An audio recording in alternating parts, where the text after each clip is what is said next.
சோகமாக எல்லா விஷயத்தையும் சொல்லி முடிக்கிறாங்க நம்மளோட பாக்கி. அப்படியே மயக்கம் போட்டு ராத்திரி கீழே விழுறாரு. ஐயோ அப்படின்ட்டு அருந்ததியுமே ஷாக் ஆயிடுறாங்க. என்னடா இது, கொஞ்சமாக பேசினாலே எங்கள் வீட்டுக்காருக்கு பிடிக்காது, இந்த பொண்ணு இவ்வளோ தூரம் பேசி சண்டை போட்டிருக்கே, ரொம்ப கஷ்டம்தான் அப்படின்ற மாதிரி யோசிக்கிறாங்க. ஐயோ இப்போ என்ன பண்ணுறது, அவ்வளோதான், எனக்கு தெரிஞ்சு போச்சு. நாங்கள் அவரை பார்க்கும் போதே எனக்கு வேலை இல்லைன்ட்டு நான் கிளம்புறேன் ராத்திரின்னு சொல்லிட்டு, அப்புறம் ராத்திரி ஏந்திருங்கன்னு சொல்லிட்டு எழுப்பி விட்டுறாங்க. அப்புறமா சரி நான் கிளம்புறேன்னு ஒன்று, சரி வாமா நான் உன்னை விட்டுறேன், வேறு வழி இல்லை, பசங்களை பார்த்துட்டு ஒரு வாட்டி சொல்லிட்டு போயிடுறேன், எல்லாத்துக்கும் சொல்லிட்டு போயிடுறேன்னு சொல்லிட்டு பாக்கி வந்துட்டு கிளம்புறாங்க. அருந்ததி எப்படியாவது வந்துட்டு சரி பண்ணணும், பொண்ணு போக இடம் பண்ணணும்னு யோசிக்கிறாங்க.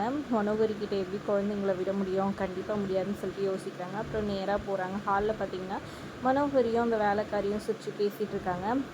காலை எழுப்பி விட்டுட்ருக்காங்க வேலைக்காரங்க மனோகரிக்கு. அதை பார்த்தோன்னே யோசிச்சு பார்க்குறாங்க. சின்ன வயசில், அதாவது இவங்களும் பாக்கியும் வந்துட்டு ஒன்றா ஹாஸ்டலில் இருக்கும் போது இவங்களுக்கு பண்ணுறது எல்லாம் சேர்ந்து 2 பேரும் சேர்ந்து விளையாடுறது, சந்தோஷமாக எல்லாம் பண்ணது எல்லாத்தையும் யோசிச்சு பார்க்குறாங்க. எப்படி இந்த மனோகரி இப்படி வந்துட்டு நான் இறந்த உடனே இந்த மாதிரி ஆயிட்டாலே அப்படின்னு சொல்லிட்டு யோசிக்கிறாங்க. இவங்ககிட்டயெல்லாம் வந்துட்டு என் குடும்பத்தை விட முடியாது, இந்த பொண்ணை போவிடக்கூடாது, ஏதாவது பண்ணணுன்ற மாதிரி யோசிக்கிறாங்க. ஆனால் என்ன பண்ணுறதுன்னு தெரியாமல் முடிச்சுட்ருக்காங்க.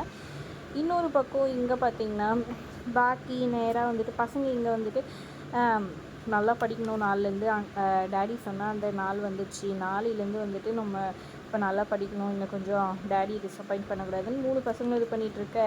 குட்டி பாப்பா அஞ்சலி மட்டும் நீங்கள் இந்த பிளான் பண்ணிட்டுருக்கீங்க, நான் அந்த மிஸ் ஆயிடுச்சேன்னு சொல்லிட்டு வருத்தத்தில் இருக்கேன்னு சொல்லிட்டு அவங்க ஒரு பக்கம் சொல்லிகிட்ருக்கேன். அப்போ கரெக்டாக பாக்கி வராங்க.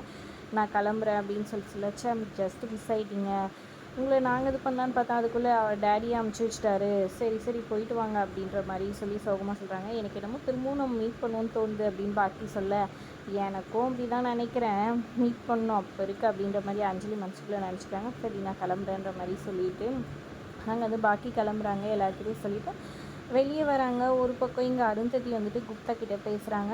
குப்தா வந்து சோகமாக உட்காந்துட்டு இருக்காரு. மோதிரம் இல்லாமல் இப்போ என்ன பண்ணுறதுன்னு யோசிச்சுட்டு உட்காந்துட்ருக்கேன். குப்தா சோகமாக இருக்காதீங்க, நீங்கள் மோதிரத்தை தொலைச்சது உங்கள் தப்புன்னு என்னதுன்னு ஏன் தப்பா சொல்லுவேன், எனக்கு தெரியாதான் என்ன அப்படின்ற மாதிரி சோகமாக உட்காந்துட்ருக்கிறாரு. அதுக்கப்புறம் சரி நான் போயிட்டு என் ஃபேமிலி பார்த்துட்டு வரேன்னு சொல்லிட்டு போய் மரத்து பின்னாடி நின்றுட்டுருக்காங்க.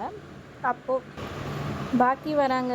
மரத்து பின்னாடி இருக்கிறனால வந்துட்டு பின்னாடி வர ராத்தூர்கிட்ட தான் வந்துட்டு பாக்கி பேசுகிறதா நினச்சிக்கிறாரு. ராத்தூர் எனக்கு கஷ்டமாக இருக்குது, எனக்கு இவ்வளோ தூரம் நீங்கள் ஹெல்ப் பண்ணிங்க, நான் போயிட்டு வரேன் அப்படின்ற மாதிரி சொல்கிறாங்க. யாருனே தெரியாமல் இவ்வளோ தூரம் ஹெல்ப் பண்ணிங்கன்னு பாவம் அந்த பொண்ணு என் மேலே எவ்வளோ நம்பிக்கை வச்சுருக்காங்க, என்னால் எதுவும் பண்ண முடியலன்னு ஃபீல் பண்ணி அழுகுறாரு. எதுக்காக இவர் அழுகுறாரு, இவங்கக்கிட்ட சொல்லிட்டு இருந்தான்ற மாதிரி பாக்கி யோசிக்கிறாங்க. சரி பரவாயில்ல என்னமோ அப்படின்னு சொல்லிட்டு யோசிச்சுக்கிட்டு கிளம்புறதுக்கு பார்க்குறாங்க. அப்போ குப்தாவை பார்த்துடுறாங்க. யார் அவன் வந்திருக்கானே அப்படின்னு சொல்லிட்டு யோசிக்கிறாங்க. நாடகத்தில் நடிக்கிற மாதிரி இருக்கான் அப்படின்னு சொல்லிட்டு ராத்திரி அங்கே வந்து அப்பாடா கடவுளை எப்படியே டான்ஸ் கொடுத்துட்டாரு, இந்த பொண்ணுக்கிட்ட பேசி இங்கே வந்து போக வைக்கக்கூடாதுன்னு சொல்லி சொல்லுங்க, நீ எதுக்கு போகிறேன்னு சொல்லி கேட்க அவர் தான் ஒத்துக்க மாட்டேங்கிறாரு. அப்போ உங்கள் அப்பாவோட இது அதுக்கு தான் வேறு வழி தெரியல எனக்கு அப்படின்ற மாதிரி சொல்லிட்டுருக்காங்க. அவர் எப்படி சைன் கூட பண்ண மாட்டார் அப்படின்னு சொல்ல, என்கிட்ட ஒரு சூப்பர் ஐடியா இருக்குது, நான் சொல்கிற மாதிரி நீ செய், கண்டிப்பாக எங்கள் வீட்டிலே இருப்பேன் அப்படின்னு சொல்லிட்டு ஏதோ ஒரு ஐடியா கொடுக்குறாங்க அருந்ததி. சூப்பர் ஐடியா, நான் இதையும் பண்ணுறேன், ஆனால் பயமாக இருக்குன்னு சொல்ல, அவர் கூட சண்டை போடும் போதெல்லாம் எப்படி பண்ண அதே மாதிரி நினச்சிக்கிட்டு இதை பண்ணு அப்படின்ற மாதிரி சொல்லிடுறாங்க.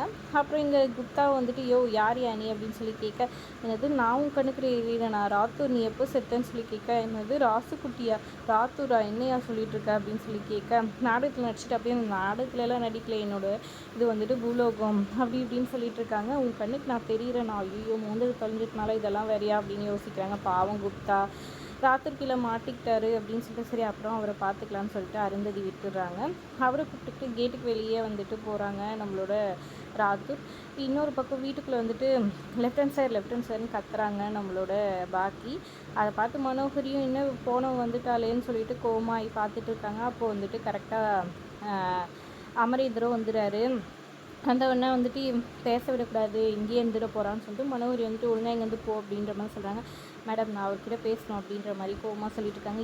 விடு மனோகரி, என்ன சொல்கிறாங்கன்னு பார்க்கலாம் அப்படின்னு சொல்கிறாங்க. ஏன் சார் உங்களுக்கு பிடிக்காதனால என்னை இங்கேருந்து அமுச்சு பார்க்குறீங்களா, இல்லை வந்துட்டு எப்படி பெரியவங்க எல்லாருமே என்னை செலக்ட் பண்ணாங்க, மனோகரி மேடம் உட்பட எல்லாருமே செலக்ட் பண்ணாங்க, ராத்தூர் சார் குழந்தைங்கன்ட்டு எல்லாருமே என்னை செலக்ட் பண்ணாங்க, ஆனால் உங்களுக்கு பிடிக்கலன்றது காரணத்துக்காக என்னை வேலை விட்டு அனுப்பி பார்க்குறீங்களே, இதெல்லாம் ரொம்ப தப்பு. நீங்கள் வீட்டில் இருக்கிற மாதிரியேவா வெளியும் இருக்கிறீங்க, இல்லைல்ல அதே மாதிரி தான் நான் வெளியில் நடந்துக்கிறத வச்சு நான் என் வேலையிலையும் இப்படி தான் இருப்பேன், நீங்களாக எப்படி முடிவு பண்ணிக்கலாம், இதெல்லாம் ரொம்ப தப்பு எனக்கு இதெல்லாம் கொஞ்சம் கூட சரிப்பட்டு வரல, அதுக்கு ஒரு வழி சொல்லுங்கள் அப்படின்ற மாதிரி சொல்ல அப்படியே யோசிச்சுட்டு நிற்கிறாரு நம்ம அமரேந்தர். என்ன முடிவு சொல்ல போகிறாரு என்ன ஏதுன்றதை பொறுத்து வந்து பார்க்கலாம். வீடியோ பிடிச்சிருந்தா லைக் பண்ணிக்கோங்க.